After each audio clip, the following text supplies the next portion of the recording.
সামাজিক যোগাযোগ মাধ্যম ফেসবুকের কল্যাণে আমরা সবাই কমবেশি জানি যে চীন টানা ১২ বছর ধরেই বিশ্ববিদ্যালয়ে ভর্তি কার্যক্রম বন্ধ রেখেছিল। চীন একসময় আমাদের দেশের মতোই দরিদ্র দেশ ছিল।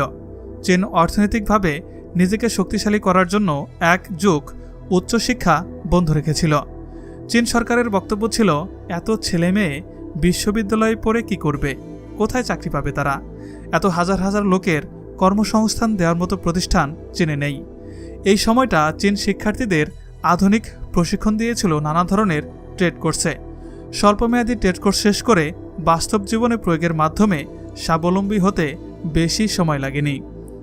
প্রতিটি বাড়ি গড়ে উঠল এক একটা করে ছোট ছোট কারখানা হিসেবে। পরিবারের সবাই সেখানে কাজ করে।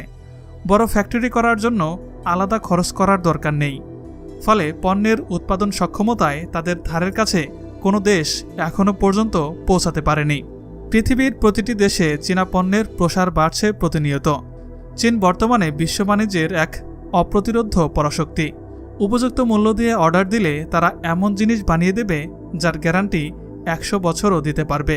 ইউরোপ ও আমেরিকার মতো উন্নত দেশগুলোয় চীনের তৈরি জিনিসপত্র স্থান পাচ্ছে দাপটের সঙ্গে এবং দৈনন্দিন চাহিদা মেটাচ্ছে।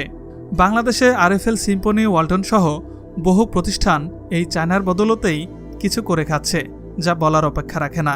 অপরদিকে বাংলাদেশে প্রতিনিয়ত গড়ে উঠছে বেকার বানানোর কারখানা, যার আধুনিক নাম বিশ্ববিদ্যালয়।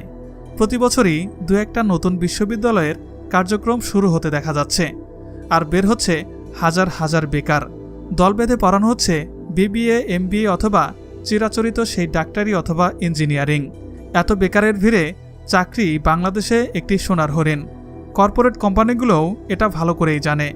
ফলে এদেশের শিক্ষিত ছেলেরা প্রত্যাশা অনুযায়ী বেতন পায় না, চাকরিও পায় না যোগ্যতা অনুযায়ী, আর পেলেও সহ্য করতে হয় মালিক অথবা বসের নানাবিধ অদ্ভুত পরীক্ষা ও অপেশাদার আচরণের।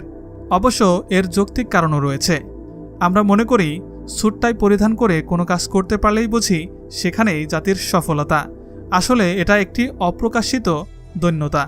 আমরা বিশ্ববিখ্যাত কোম্পানি আলিবাবা গ্রুপের কর্ণধার জ্যাক মার কথা শুনেছি। তিনি জীবনে বহু চাকরির ইন্টারভিউ দিয়ে চাকরি না পেয়ে পরবর্তীকালে চাকরি না করার সিদ্ধান্ত নেন। নিজে নিজে কিছু করার চিন্তা থেকেই আজ তিনি এত বড় প্রতিষ্ঠানের মালিক হতে পেরেছেন।